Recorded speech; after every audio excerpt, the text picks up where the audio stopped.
Hello guys, welcome to my YouTube channel.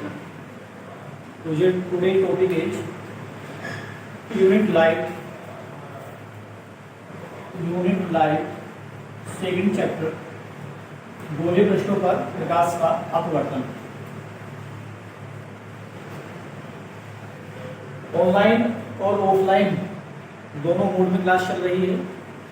तो इस chapter में हम अभी डेरिवेशन नंबर 4 करने वाले हैं। चलिए देखते हैं। तो कितने डेरिवेशन हो चुके थे भाई? आप 3 हो गए ना? कौन कौन से हो गए थे? पहला डेरिवेशन बता बोल देंगे। पहला डेरिवेशन ठीक है।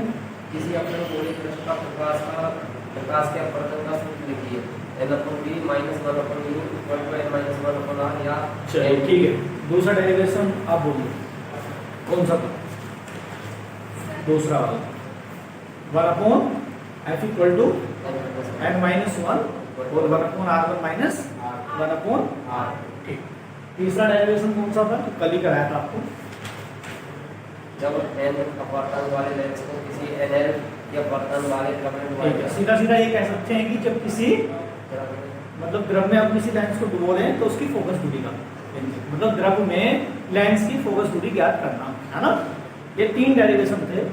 तो आज की क्लास में हम डेरिवेशन नंबर 4 स्टडी करने वाले हो। बहुत ही ज़्यादा इम्पोर्टेंट है। तो आप क्वेश्चन देखिए, मैं बोल रहा हूँ ठीक है।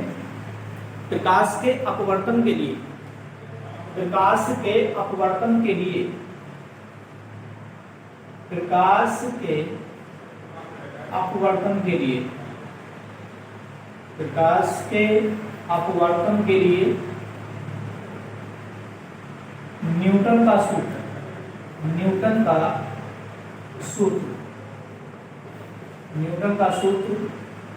x1 × x2 = f1 × f2 स्थापित कीजिए। बहुत ही ज्यादा इंपॉर्टेंट डेरिवेशन है, आता है बोर्ड परीक्षा में कि प्रकाश के अपवर्तन के लिए न्यूटन का सूत्र x1 × x2 = f1 × f2 स्थापित कीजिए। या सीधा सीधा भी आ सकता है कि टू प्रूव दैट सिद्ध कीजिए कि x1 × x2 = f1 × f2। ठीक है। इसमें x1 क्या है, x2 क्या है? जो x1 x2 है, x1 तो है वस्तु की स्थिति की, वस्तु कहाँ रखी है? लेंस के सामने। ठीक है।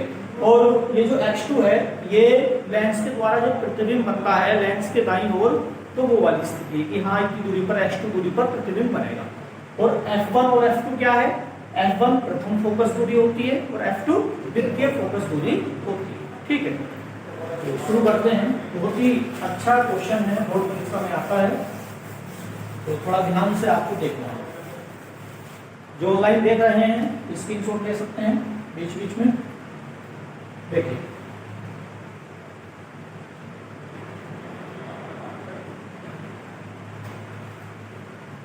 ये ऑप्टिकल बेंच है और यहाँ पर आपका कोई इस प्रकाशित बेंच पर एक लेंस रखा हुआ है। क्या रखा हुआ है? लेंस रखा हुआ। और लेंस कौन सा है आपका? उत्तल लेंस है। कौन सा लेंस है? उत्तल लेंस। इस उत्तल लेंस में आपने अभी पीछे जो पहला वाला चैप्टर था उसमें पढ़ा था कि लेंस के द्वारा प्रतिबिंब बनने के नियम, लेंस के द्वारा प्रतिबिंब बनने मतलब जो प्रतिबिंब बनता है 6 स्थितियों में प्रतिबिंब बनता है, उसको भी पढ़ा था। और दूसरा आपने 2 चीजें पढ़ी थी। क्या क्या पढ़ी थी? कि लेंस के बाईं ओर जो फोकस होता है वो m1 होता है और लेंस के जो दाईं ओर होता है वो आपका फोकस f2 होता है, मतलब द्वितीय फोकस होता है। तो लेंस के कितने फोकस हुए? 2 फोकस हुए। पहले वाले फोकस की जो दूरी होगी मतलब फोकस दूरी होगी वो क्या होगी? f1 जो अभी हमने फॉर्मूले में लिखी थी। और f2 के लिए क्या होगी फोकस दूरी? Small f2। और बीच में जो लेंस के जो बीच का जो भाग होता है ये होता है O, जिसको हम क्या कहते हैं? प्रकाशिक केंद्र कहते हैं कि इसमें हम कह सकते हैं प्रकाशिक केंद्र O से ये जो f2 है इस तक की दूरी कितनी है? स्मॉल f2 है। और जो ये प्रकाशिक है आपका केंद्र O, इससे प्रथम फोकस तक की दूरी कितनी है?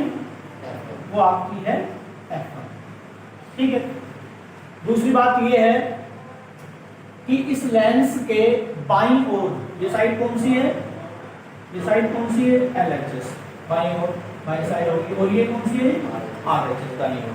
तो वस्तु हमेशा किस ओर रखी होती है, बाईं ओर रखी होती है, और उसका जो इमेज बनता है वो लेंस के दाईं ओर बनता है। ठीक है, तो हमारी जो वस्तु है वो कहाँ रखी हुई है, तो लेंस के बाईं ओर प्रथम फोकस से, है ना, प्रथम फोकस से कुछ दूरी पर रखी हुई है। मान लीजिए ये वस्तु जो है O डैश है, क्या है जी, O डैश है, लेकिन ये लेंस के बाईं ओर प्रथम फोकस से कितनी दूरी पर रखी है, अभी जो मैंने बताया था x1 × x2 बराबर f1 × f2, तो x1 बताया था मैंने कि x1 क्या है, वस्तु की स्थिति है। तो ये प्रथम फोकस से कितनी दूरी पर रखी है वस्तु, x1 दूरी पर रखी है। ठीक है, बाद में बता लेंगे इसको, पीडीएफ कर लेंगे। ठीक है, तो x1 दूरी पर मतलब लेंस के बाईं ओर जो प्रथम फोकस है उससे x1 दूरी पर कोई वस्तु O डैश आपकी रखी हुई है। क्लियर है क्या बात?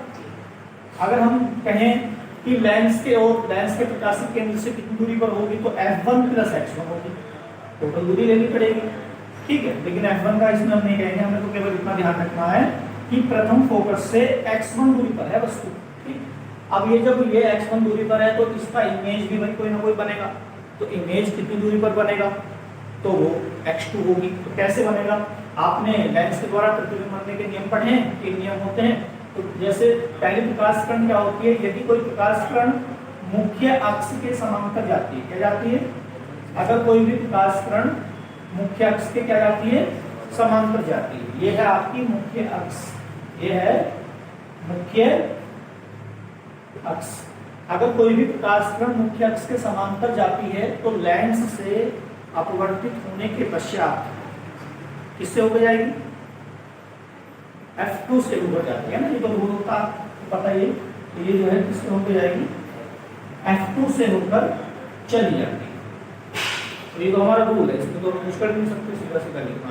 तो अगर कोई प्रकाश किरण आपकी मुख्य अक्ष के समांतर जाती है तो F2 से ही होकर जाएगी। दूसरी एक क्या होती है, अगर कोई भी प्रकाश किरण फोकस से होकर जाती है तो समांतर हो जाती है, वो वाला इसमें हम नियम नहीं लगाने वाले। एक तो समांतर जाएगी और दूसरी एक तीसरा वाला जो था कौन सा था, अगर कोई प्रकाश किरण प्रकाशित केंद्र से होकर जाती है तो बिना विचलित हुए सीधी ही निकल जाती है, हाँ नहीं। तो दूसरी प्रकाश किरण वस्तु O डैश के O डैश बिंदु से ही चलेगी, है ना। तो ये किससे होकर जाएगी, किससे होकर जाएगी, O से होकर जाएगी। O क्या है, प्रकाशित केंद्र है लेंस का। ठीक है, इसमें कोई नई बात नहीं है, ये हम जानते हैं, हमने ये पढ़ चुके हैं कि कोई प्रकाश किरण अगर समांतर जाती है तो लेंस से अपवर्तित होने के बाद F2 से जाती है। दूसरा, अगर कोई प्रकाश किरण प्रकाशित केंद्र से होकर जाती है तो बिना विचलित हुए सीधी निकल जाती है। तो आप देख रहे हैं यहाँ पर ये दोनों प्रकाश किरण एक दूसरे को काट रही है ना, काट रही है ना। तो ये दोनों प्रकाश किरणें एक दूसरे को काटती हैं, तो इसको हम कहेंगे पॉइंट को I डैश, क्या कहेंगे, I डैश। और इस I डैश से इस मुख्य अक्ष पर एक परपेंडिकुलर ड्रॉ करेंगे और इसको कह देंगे हम I, क्या कह देंगे, I। तो इस प्रकार आप एक I डैश प्रतिबिंब प्राप्त कर लेते हैं जो किस वस्तु का है, O डैश वस्तु का, और ये प्रतिबिंब क्या है, उल्टा है। प्रतिबिंब कैसा है, उल्टा है, वास्तविक है, क्या है, वास्तविक है, और वस्तु से कहीं ना कहीं क्या बनेगा, बड़ा बनेगा। क्या बनेगा, बड़ा बनेगा। ठीक है, और ये प्रतिबिंब आपका जो वास्तविक होगा I डैश। तो इस प्रकार चलिए, ये तो है, लेकिन दूसरी प्रकाश किरण एक किरण और गुजारनी पड़ेगी हमें यहाँ। देखिए, एक प्रकाश किरण और गुजारनी पड़ेगी। अगर कोई प्रकाश किरण F1 से होकर जा रही है, किससे होकर जा रही है, F1 से होकर जा रही है, तो ये F1 से होकर जाती है वैसे तो कोई भी इमेज बनने के लिए 2 प्रकाश किरण पर्याप्त होती हैं, लेकिन हम ये ड्रॉ कर सकते हैं, लेकिन ये वाली मेन है। तो यहां से आप देख रहे हैं जब कोई प्रकाश किरण, ये भी रूल है आपका, ये भी रूल है, अगर कोई प्रकाश किरण F1 से फोकस से ऊपर चलेगी, किससे होकर चलेगी? फोकस से। देखो ये फोकस से होकर जा रही ना, तो लेंस से अपवर्तित होने के बाद क्या होगी? मुख्य अक्ष पे क्या हो जाएगी? समांतर। और ये इसका फैक्ट ये है, ये इसी पॉइंट पर आई डैश पर ही मिलेगी, ठीक है ना, क्योंकि इमेज को आपका यही बनना है, आई डैश ही इमेज बनना है। तो ये आपकी प्रकाश किरण इस तरीके से ही इसको आगे कर सकते हैं। तो ये मुख्य अक्ष के क्या चली जाएगी? आपकी समांतर चली जाएगी। थोड़ा लाइन वैसी की सकती है, लेकिन समांतर तो सही से भेज देना, ये आपकी समांतर ही जाएगी, मुख्य अक्ष के समांतर जाएगी। तो इस प्रकार ये जो आई डैश एक इमेज है, किसका है? वस्तु का। ये चाहे तो हम ये वाली है ना, और ये वाली समांतर और F1 से होके जाने वाली, इसको मत दिखाओ बीच वाले को, तब भी काम चल जाएगा। जो पीडीएफ में आपको डायग्राम मिलेगा केवल इन दोनों के द्वारा मिलेगा, ठीक है ना, ये वाली उसमें नहीं मिलेगी, ठीक है ना। लेकिन अगर हम ड्रॉ कर देते हैं तब भी कोई प्रॉब्लम नहीं है। क्लियर होगी बात? इमेज आपका कहां बनना है? ये आई डैश ही बनेगा। देखिए इसमें इस पॉइंट को आप नेम दे दीजिए ए। क्या नाम देंगे? ए। इसको नाम दे दो आप बी, इसको नाम दे दीजिए बी, ठीक है जी, कोई दिक्कत? यहां पर 4 समकोण त्रिभुज बनेंगे आपके। एक तो बनेगा, देखिए ये वाला ओ, या समकोण त्रिभुज पढ़ेंगे तो O dash O F1, clear बात? दूसरा बनेगा बी ओ F1, 2 त्रिभुज हो गए समकोण। तीसरा कौन सा बनेगा? देखो तीसरा बनेगा बी ओ और आई डैश।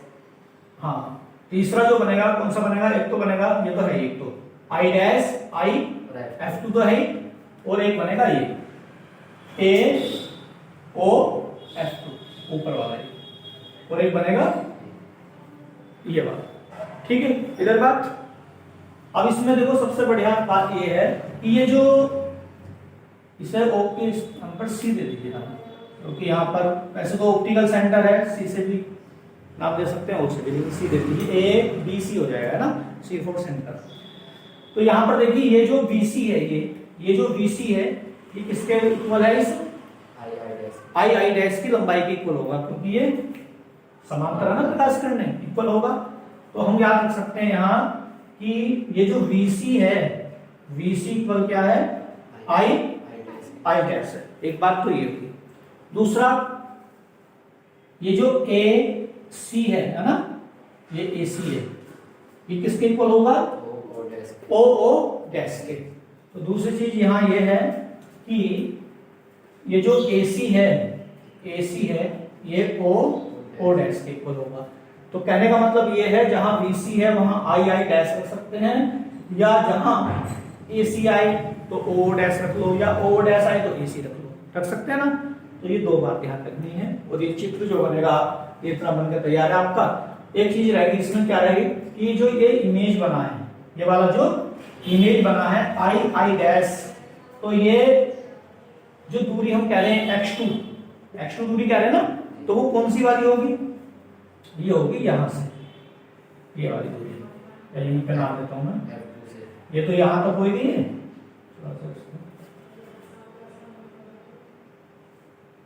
देखो ये वाली दूरी कितनी है?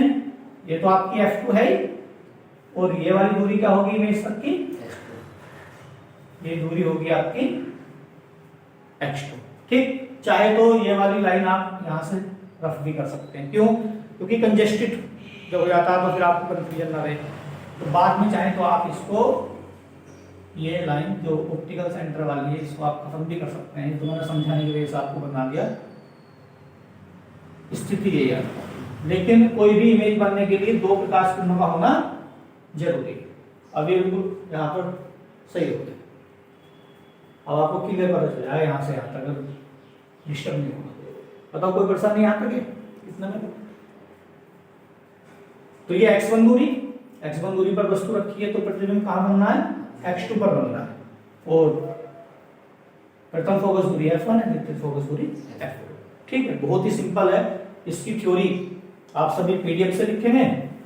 थ्योरी क्या लिखेंगे, माना कोई वस्तु लेंस के बाईं ओर प्रथम फोकस से x1 दूरी पर रखी हुई है।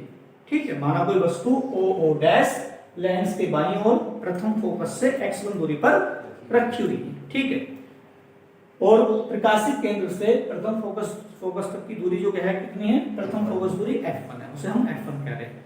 और जब इस o डैश वस्तु से दो प्रकाश किरणें चलती हैं तो लेंस से अपवर्तन के पश्चात, ठीक है, लेंस के दाईं ओर द्वितीय फोकस f2 से x2 दूरी पर, कितनी दूरी पर, x2 दूरी पर एक इमेज i डैश बनता है। ठीक है ना। और द्वितीय फोकस f2 से प्रकाशित केंद्र तक की दूरी कितनी है, f2। तो ये इसकी थ्योरी है, हम जैसे चाहें वैसे ले लें, कोई कॉपी करने की जरूरत नहीं है। ठीक है जी। ऑनलाइन वाले कैप्चर कर सकते हैं। चलिए, उसके बाद थ्योरी लिखने के बाद इसको सोल्व करेंगे। किस तरह से सोल्व करने में आपको मैंने यूवीएफ में रिलेशन प्रूव कराया था, है ना। उसमें देखो, एक समकोण त्रिभुज, दूसरा समकोण त्रिभुज, एक ये वाला है और एक ये वाला समकोण त्रिभुज। तो समकोण त्रिभुज वाला इसमें प्रतिबंध लगेगा, तो पहले हम ये वाले दोनों त्रिभुज लेंगे। ठीक, क्लियर बात। और फिर ये लेंगे। देखो यहां पर लिखेंगे समकोण त्रिभुज। समकोण त्रिभुज है तो जहां 90 डिग्री बनना है तो वो बीच में आना चाहिए पॉइंट। ध्यान रहे, o डैश o f1, बड़े गलत टाइम पे जाते, o डैश है ना, o f1। तथा दूसरा कौन सा लेंगे इसके साथ, b c f1। C point तो बनेगा 90 डिग्री, तो b c f1 इसको रीड करेंगे। त्रिभुज b c f1 समकोणिक है। कैसे हैं भैया, समकोणिक। समकोणिक का मतलब क्या है, समरूप है, दोनों में 90 डिग्री है, एक जैसे। और समकोणिक का आपको प्रतिबंध पता है, इस त्रिभुज का लंब बटे इस त्रिभुज का लंब, इस त्रिभुज का आधार बटे इस त्रिभुज का आधार। ऐसे ही कंडीशन इन बारे में चलेगी। ये तो सिंपल है। तो देखिए o डैश o f1 में लंब क्या है, सीधी सी बात है, o डैश है। तो देखो o डैश अपॉन, और इस वाले त्रिभुज पर जाओ आप BC F1 पे, तो BC F1 में लंब क्या है, BC है, सिंपल है। तो अपॉन में क्या आ गया, BC इक्वल होता है ना, किसके, आधार अपॉन आधार के। तो आधार इसमें कितना है, O F1 है, तो O F1 है। क्लियर बात। दूसरा, इसमें आधार कितना है, F1 C कह लो या C F1 पढ़ लो, क्योंकि इसको O F1 पढ़ रहे हो तो थोड़ा इस तरीके से होना चाहिए, तो C F1 एक जैसा है ना। तो C F1 इसको पढ़ लीजिए, तो ये हो गया C F1। क्लियर बात। अब ये देखिए आप, O डैश, तो ये वस्तु है VC है, क्या है VC। तो हमने बताया था कहीं आपको कि VC जो है किसके इक्वल है, II डैश। ये जो VC है ये II डैश के इक्वल है। अब हम ऐसा करते क्यों है, क्योंकि लेफ्ट हैंड साइड दोनों इक्वेशन एक जैसी बनाने के लिए करते हैं, जिससे कि तुलना कर सकें। क्या कर सकें, तुलना। तो इसलिए हम O डैश अपॉन BC के स्थान पर रख लेंगे I डैश। ये BC II डैश इक्वल है, इक्वल टू O F1। ये बताओ मुझे, O F1 जो है, O से F1 तक की दूरी कितनी है, जरा देखते हैं। x1। Very good. O से F1 तक कितना है, x1 है, तो ये आ जाएगा आपका x1। दूसरा C F1 बताओ ऐसे, C F1 कितनी है, F1 है। कुछ नहीं है क्वेश्चन में, बहुत ही सिंपल क्वेश्चन है, पर डायग्राम ड्रॉ करना आना चाहिए और थ्योरी भी इसकी बना के लिख दो बस, जैसे भी रटना नहीं। तो कितनी है, ये है F1, इसको कहेंगे हम इक्वेशन नंबर 1। ठीक है, इतना काम करना है, दोनों समकोण त्रिभुज देने हैं और उसमें प्रतिबंध लगाना है। ये वाला समीकरण 1 हमने कहा। इसी प्रकार हम कहेंगे समीकरण जो दो, मतलब दूसरी बनाने के लिए, तो दूसरी समीकरण हम बनाएंगे, इसको रफ कर दें। यहाँ पर ध्यान रखना, O डैश है तो AC की जगह O डैश रखना पड़ेगा ना। इसको मैं रफ कर रहा हूँ, चित्र इसलिए साफ नहीं कर रहे क्योंकि चित्र से हेल्प मिलती काफी है ना। आगे लिखेंगे, implies that इसी प्रकार कौन कौन से समकोण त्रिभुज लेंगे आप? ये लेंगे देखो ए ए सी एफ टू है ना, ध्यान रहे पॉइंट जिस पे 90 डिग्री बनता है वो पॉइंट टू बीच माना चाहिए है ना।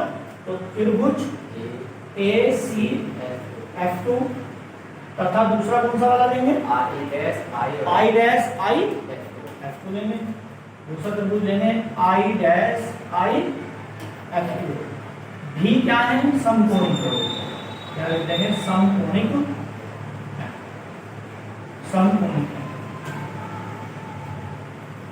ऑनलाइन वाले भी आप चैनल सब्सक्राइब करते रहें और शेयर भी करते हैं साथ साथ।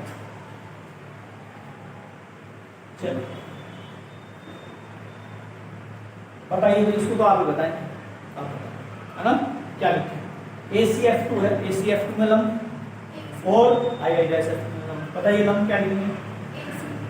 AC। Very good. क्या आएगा? लंब AC अपॉन आई डैश। देखो लंब भी तो है, मतलब आई डैश पढ़ लो, आई डैश आई पढ़ लो। हम पढ़ते क्यों आई डैश क्यों पढ़ते हैं? क्योंकि आई के बाद आई डैश आता है, ठीक है। तो आई डैश इक्वल टू आधार बटे आधार, तो क्या पढ़ेंगे? CF2। Very good. CF2 upon CF2 हो गया IF2, ठीक है। ये तो इसका आधार ये है, इसका आधार ये है इसमें, तो अपॉन में कितना? आई। अब देखिए यहाँ पर वैल्यू पुट करेंगे। अभी ये लेफ्ट हैंड साइड है तो यहाँ पर लेफ्ट हैंड साइड को एक जैसा बनाना पड़ता है पहली किस्म की तरह। जैसे देखो ये अंश बटे हर है, अंश बटे हर, इसमें तो आई डैश इक्वल है। इसका मतलब ये समझो आप AC, मैंने अभी पहले भी बताया था कि AC जो है, ये जो AC है क्या है? AC किसके इक्वल है? हाँ, O डैश के इक्वल है। तो O डैश, तो यहाँ AC के स्थान पर हम रखेंगे O डैश रखेंगे और अपोन में अपना आई डैश आई जो बाकी हो, कोई भी परिवर्तन नहीं करना। और बाकी ये दोनों वैल्यू हमें मिल जाएंगी डायग्राम से, है ना। देखो CF2 कितना है? तो CF2 है ना, CF2 फोकस दूरी है, दिखते फोकस दूरी F2 रखी है ना। चलो ये F2 आ गया, अपोन में IF2 है, H2 होगी, हाँ H2 होगी। IF2 क्या है? इमेज तक की दूरी, तो ये कितना आ गया? X2 आ गया। उसके बाद बस कुछ नहीं करना। देखो यहाँ पर इक्वेशन 1 बननी थी, तो यहाँ पर आराम से आप लोग इसको समीकरण नंबर 2 कह सकते हैं नहीं, क्योंकि हमें समीकरण वहीं तक चलानी है जहाँ कुछ एक जैसा हो जाए। भाई लेफ्ट हैंड साइड इक्वल है तो दोनों की क्या कर सकते हैं? तुलना कर सकते हैं। बस यहीं पर छोड़ दिया इक्वेशन 2 कहा। और अब क्या करेंगे? बताओ क्या कर सकते हैं? इक्वेशन 1 और 2 एक जैसी है, राइट हैंड साइड एक जैसा है, तो तुलना कर सकते हैं नहीं। चलिए तुलना कर लेंगे। बहुत ही इंपोर्टेंट क्वेश्चन है, बोर्ड परीक्षा में चांस रहते हैं इसके बहुत ज्यादा होंगे न्यूटन के सूत्र के। देखिए समीकरण 1 व 2 की तुलना करने पर हम लिखेंगे यहाँ पर समीकरण 1 हुए समीकरण 2 की तुलना करने पर तुलना करेंगे तो कुछ नहीं करना, इक्वल टू तो x1 upon f1 equal to f2 upon x2, right hand side को इक्वल रख दीजिए, ठीक। तो कितना जाएगा जी? f2 upon x2। हमें सिर्फ क्या करना था? x1 into x2, f1 into f2। क्या करेंगे? क्रॉस मल्टीप्लाई करेंगे, तो x1 into x2 equal to f1 into f2। यही तो सिर्फ करना था न्यूटन का सूत्र, हेंस प्रूव। सही, इसका डायग्राम हाँ जी, डायग्राम बनाओ इसको, तो इसका डायग्राम बनाओ। और डायग्राम हमने बना लिया तो उसकी थ्योरी हमारे माइंड में है सेट, और थ्योरी तो जैसे चाहे वैसे लिखते हैं, कोई भी दिक्कत नहीं। और बस ध्यान रखना है कि त्रिभुजों का ध्यान रखना कि कौन कौन से त्रिभुज बने और किसके साथ कौन सा वाला लेना है। प्रतिबंध तो वही लगता है, लंब बटे लंब, पहले त्रिभुज का लंब बटे दोनों, मतलब दोनों का लंब का जो अनुपात होगा वो दोनों त्रिभुज के आधार के अनुपात के बराबर होता है। ठीक, ये उसके बाद ये तो आपका प्रूव हो जाता है यहाँ पर न्यूटन का सूत्र। उसके बाद कुछ आते हैं नोट पॉइंट इसमें, है ना। नोट पॉइंट में फर्स्ट इसको कर रहे हैं रफ नीचे, इनको देखते हैं। लेकिन नोट पॉइंट में पहला जो पॉइंट है वो क्या है, अभी आपने लेंस का ये डायग्राम देखा बना हुआ है ना। तो जैसे लेंस ये डायग्राम बना हुआ है ना, अभी वायु में रखा, मतलब इधर जो इधर माध्यम होगा और इधर माध्यम होगा। जरूरी नहीं है कि ये दोनों माध्यम एक हो सकता है ये जल हो और ये कांच हो, ये वायु हो या ये इधर वाला कांच हो, ऐसा हो सकता है। लेकिन अगर किसी कंडीशन में ये दोनों माध्यम, मतलब इधर वाला और दूसरा ये वाला माध्यम एक ही हो जाए, मतलब ये वायु और ये भी वायु, या ये कांच और ये भी कांच, अगर दोनों लेंस के दोनों ओर के माध्यम अगर एक ही हो जाएं, तो उस कंडीशन में जो लेंस के प्रथम फोकस दूरी क्या रहते हैं ना f1, दूसरी वाली कौन सी क्या रहते हैं f2, वो आपकी सेम होगी। क्या होंगी? सेम होगी, मतलब एक ही मान होगा। क्लियर बात? तो इसका मतलब ये है, हम थ्योरी में कुछ इस प्रकार लिख सकते हैं, यदि लेंस के दोनों ओर, यदि लेंस के दोनों ओर एक ही माध्यम है, मतलब एक जैसे माध्यम है, एक ही माध्यम है, तो इस कंडीशन में F1 equal to F2 equal to F का मान कुछ भी हो सकता है, 10, 20, 30 कुछ भी हो सकता है। तो ये जो है दोनों मान क्या होंगे? बराबर होंगे। ठीक है, और उसके लिए अभी हमने ये डेरिवेशन प्रूव किया है, तो हम कह सकते हैं we know that कि x1 x2 बराबर x1 इंटू x2 बराबर, सीधा रख देंगे आप। देखो f1 f2 है तो f1 की जगह भी f रखेंगे, f2 की जगह भी f रखेंगे, तो सीधा हम we know that ये फॉर्मूला जानते हैं, या ये लिख दो we know that न्यूटन के सूत्र से, है ना, न्यूटन के सूत्र से x1 इंटू x2 बराबर f into f into f, और ये आ जाएगा x1 into x2 equal to f square, या you can write this f square equal to x1 into x2। ठीक है, और f इक्वल टू करेंगे तो under root x1 into x2। तो ऐसे आप जो वो फोकस दूरी है उसको निकाल सकते हैं। अगर दोनों ओर माध्यम एक ही है और फोकस दूरी आपको ना दी हो, x1 x2 के ही मान दिए हो, तो आप बिल्कुल फोकस दूरी ऐसे करके निकाल सकते हैं इस फॉर्मूले की सहायता से। तो एक तो नोट पॉइंट ये आपका हुआ जो बहुत ही इंपॉर्टेंट है, कि आपको पता होना चाहिए। एनसीईआरटी अभी क्या कहती है? एनसीईआरटी का मतलब ये है, एनसीईआरटी के जितने क्वेश्चन मिलेंगे वो घुमाने वाले मिलेंगे। कल मैं आपको बता रहा था, और अब नई शिक्षा नीति में भी क्या है, टीचर जो पढ़ाएगा वो नहीं आएगा। ये सीधा सीधा सरकार का कहना है कि क्वेश्चन पेपर में जो टीचर पढ़ाएगा वो नहीं आना। अब दूसरे तरीके से इसको समझिए, आएगा तो वही, बस बच्चा कैसे पढ़ रहा है या टीचर पढ़ाने वाला जैसा वो कैसे पढ़ा रहा है चीजों को। कहने का मतलब सीधा सीधा है, बारीकी में आपको जाना पड़ेगा। अब ये नोट पॉइंट है, हमने सीधा प्रूव कर दिया, हमने इसको ध्यान ही नहीं दिया, छोड़ दिया, ये चीजें यहाँ से छोड़ दी तो दिक्कत हो जाएगी। तो सब कुछ पढ़ना है, और किताब की हम थ्योरी भी पढ़ें घर पर। जो हमारे पास किताब है ना, कोई से भी राइटिंग की किताब है, उस किताब की जो थ्योरी होती है, भाषा होती है, उसको भी घर पर टाइम मिल रहा, आधा पौन घंटा एक एंजॉय तौर पर वैसे यहाँ पर पढ़ना, थ्योरी पढ़नी, उसको भी पढ़ें। उसको पढ़ेंगे तो अंदर जो छोटे छोटे क्वेश्चन होते हैं, जहाँ हमें ऑब्जेक्टिव में, आपने एक सर्वे क्या होगा देखा भी है, मैं तो देखता ही सर, जो ऑब्जेक्टिव हम ऑनलाइन टेस्ट देते हैं क्विज वाला, उसमें नंबर कम आते हैं, और जो रिटर्न होता है लिखने वाला उसमें ज्यादा आते हैं। क्या कारण है? वो ऑब्जेक्टिव टेस्ट बहुविकल्प के प्रश्न क्यों हार्ड करते हैं, क्यों गलती हो जाती है, जबकि वो तो टिक करना है उसमें। जितने भी आप कॉम्पिटिशन के एग्जाम हो रहे हैं वो भी ऑब्जेक्टिव आ रहे हैं, नंबर तब भी नहीं आते, टेस्ट जब भी क्वालिफाई नहीं होते, नहीं दे दो, IIT दे दो, नंबर के एग्जाम। तो कहने का मतलब बारीकी में जाना पड़ेगा, चीजों को पढ़ना पड़ेगा। आपको ऐसा लगे क्वेश्चन खुद बनाने, क्वेश्चन खुद बनाना। क्लियर बात? जो हार्ड कुछ नहीं, सब कुछ आना होगी, सिलेबस वही है, क्वेश्चन वही है, बस वही है। हाँ, आपको चेक करने के लिए क्वेश्चन को घुमा सकता है, तो एनसीईआरटी वही करती है, ठीक है, वो अप्लाई होने वाला सब चीज। चलिए, तो दूसरा पॉइंट एक और देख लेते हैं। इसका जो नोट पॉइंट है दूसरा, उसको और देख लेते हैं। देखिए, अभी लेंस है आपका, अभी आपने डायग्राम ड्रॉ किया था। डायग्राम क्या ड्रॉ किया था? ये वाला, ये आपका डायग्राम था, और जी ये F1, यहाँ क्या था? F2, और कोई वस्तु यहाँ रखी है O डैश कितनी दूरी पर? x1 दूरी पर। ये क्या है? F1 है। ये क्या है? F2। और इमेज कहाँ बनना था इसका?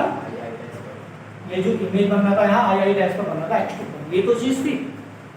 अब ये कह रहे हैं कि अगर नोट पॉइंट 2 क्या है?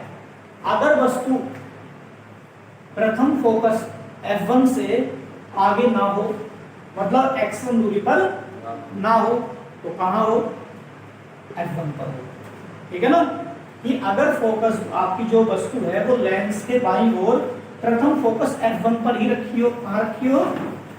F1 पर ही रखी हो। अगर वस्तु ये O डैश आपकी अगर प्रथम फोकस F1 पर ही रखी हो, तब जो इमेज बनेगा ये x2 है ना। इस x2 का मान क्या होगा? अभी x2 तो x2 है, x2 का मतलब 10 सेंटीमीटर, 30, 40, 50, 60, लेकिन ये x2 कितना होगा? अब यहाँ तो फिक्स है कि 10, 20, 30 हो सकता है, लेकिन यहाँ ये निकालना है आपको कि ये इमेज कितनी दूरी पर बनेगा। ये अनंत पर बनता है, और अनंत पर कैसे बनता है वो मैं आपको बताता हूँ। ठीक है, तो यहाँ सीधी सी बात है कि जब अगर वस्तु F1 पर रखी है तो इतनी तो बात तय है कि यहाँ पर जो x1 का मान है वो 0 है। कितना है? x1 0। जब x1 है ही नहीं भाई, लेंस के प्रथम फोकस से x1 है ही नहीं, तो 0 हो गया, ये तो फिक्स बात है। तो जब वस्तु आपकी F1 पर रखी है अर्थात x1 0 है ना। यदि वस्तु लेंस के बाईं ओर प्रथम फोकस F1 पर रखी है, तो प्रतिबिंब की स्थिति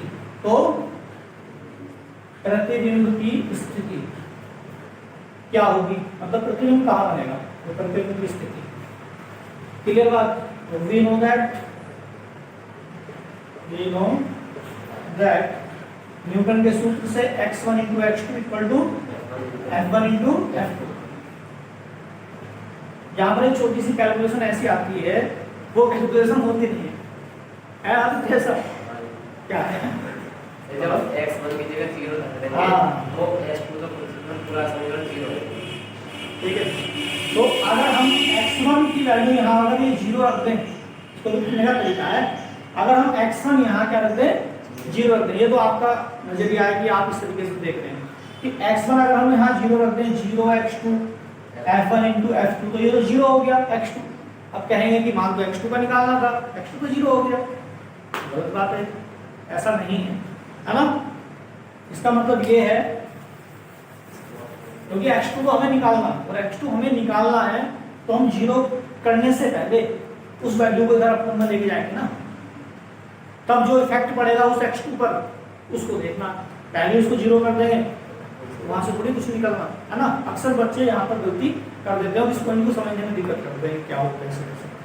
तो हमें जो है इसे थोड़ा ऐसे लिखना है, x2 बराबर, या हम इसे ऐसे लिखेंगे x2 बराबर F1 इंटू F2 और अपोन में x1। अब 0 रख लीजिए आप, x2 equal to F1 into F2 और अपोन में 0, और 0 से किसी भी नंबर को डिवाइड करते हैं तो इसमें आनंद आता है। तो यहाँ पर आपका implies that x2 equal to आपका क्या आएगा? इन्फिनिटी आ गया। जो प्रतिबिंब की स्थिति है वो क्या आएगी? अनंत आएगी। तो प्रतिबिंब अनंत पर बने। बताइए कोई दिक्कत हो तो? ऑनलाइन वाले स्टूडेंट्स कैप्चर करते रहें देखते देखते वीडियो को, और अगर चैनल की वीडियो पसंद आ रही है, तरीका समझ में आ रहा है, तो चैनल को ज़्यादा से ज़्यादा लाइक करें, शेयर करें, सब्सक्राइब करें। अगर समझ में नहीं आ रहा है तो कोई दिक्कत नहीं है, फ्री में देखते रहें। ओके, कल मिलते हैं एक नेक्स्ट टॉपिक के साथ, तब तक के लिए धन्यवाद, thank you so much, okay bye bye, take care.